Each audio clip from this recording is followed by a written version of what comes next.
नमस्कार, मैं योगेश योगी किसान, प्रदेश संयोजक ओबीसी महासभा।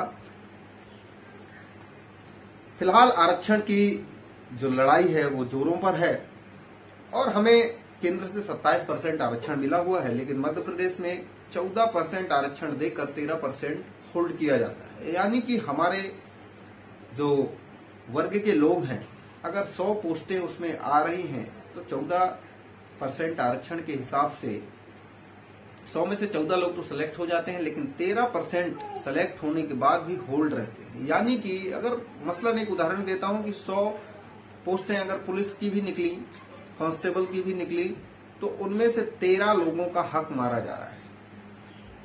खैर, हम 27 की वकालत नहीं करते, हम तो वकालत करते हैं 65% की। और हम इसलिए कहते हैं कि 65 से भी कम हो सकता है या ज्यादा हो सकता है, तो आप एक बार जातिगत जनगणना करा लीजिए। जातिगत जनगणना कराने के बाद आप जो है जातिगत हिस्सेदारी दे दीजिए। जिसकी जितनी संख्या भारी उसकी उतनी हिस्सेदारी दे दीजिए। मैं ये नहीं कहता हूं कि हमें 65 दे दीजिए।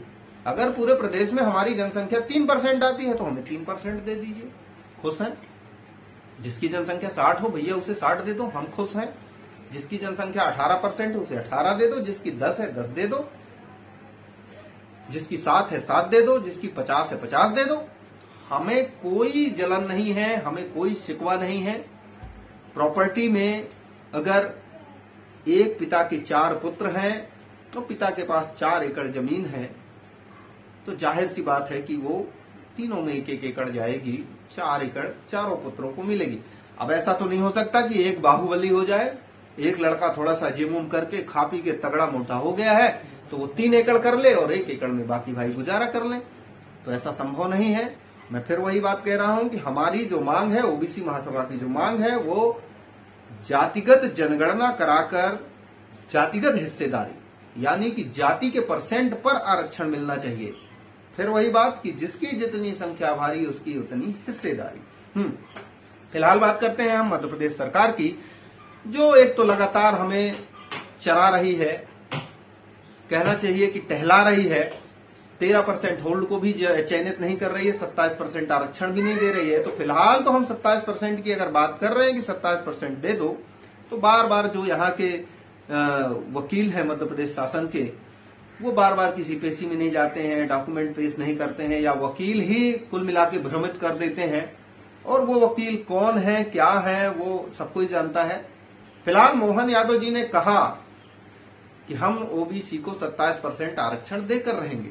मैं स्वागत करता हूं कि चलिए 27 ही सही दीजिए, लेकिन माननीय मोहन यादव जी ने जब ये चीज कहा तो बहुत सारे लोगों को जो है मिर्ची लग गई। अब भाई मिर्ची क्यों लग रही है? हमें तो नहीं लग रही।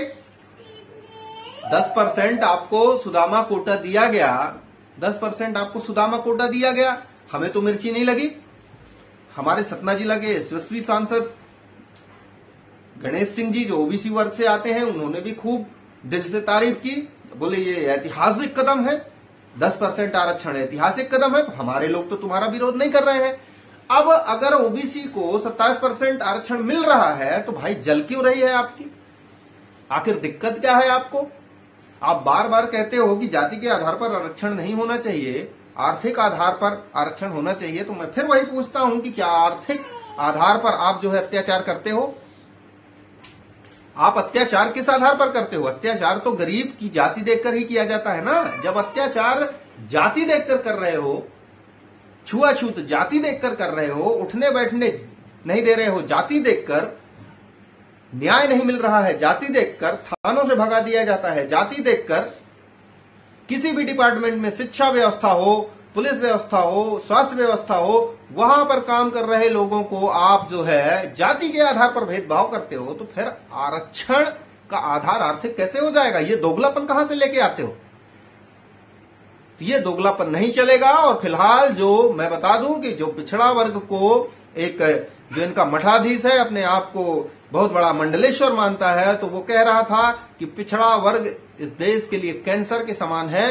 तो मैं बता देता हूं कि भैया चलो ठीक है, कैंसर के समान है तो तुम बच के रहना, क्योंकि पिछड़ा वर्ग अगर किसी के पीछे लग जाता है तो उसकी पीढ़ियां खराब कर देता है। ये चीज याद रखिएगा। कि अगर आप कह रहे हो कि पिछड़ा वर्ग कैंसर के समान है, तो अगर तुम्हारे शरीर में लग गया, तुम्हारी जाति में लग गया, तो ये यकीन मान लीजिए कि कभी जिंदगी में पनप नहीं पाओगे। और मैं फिर बार बार वही कहता हूं कि पिछड़ा वर्ग शेर है, केवल जागने की देर है। पिछड़ा वर्ग ही तुम्हें पोषित करता है, पिछड़ा वर्ग ही तुम्हारे कार्यक्रमों में जाता है, चंदा भंडारा और तमाम चीजें पिछड़ा वर्ग देता है। जिस दिन पिछड़ा वर्ग जाग गया तो यकीन मानिए कि भारत भूमि में कदम रखने की जगह नहीं मिलेगी। जय हिंद, जय भारत।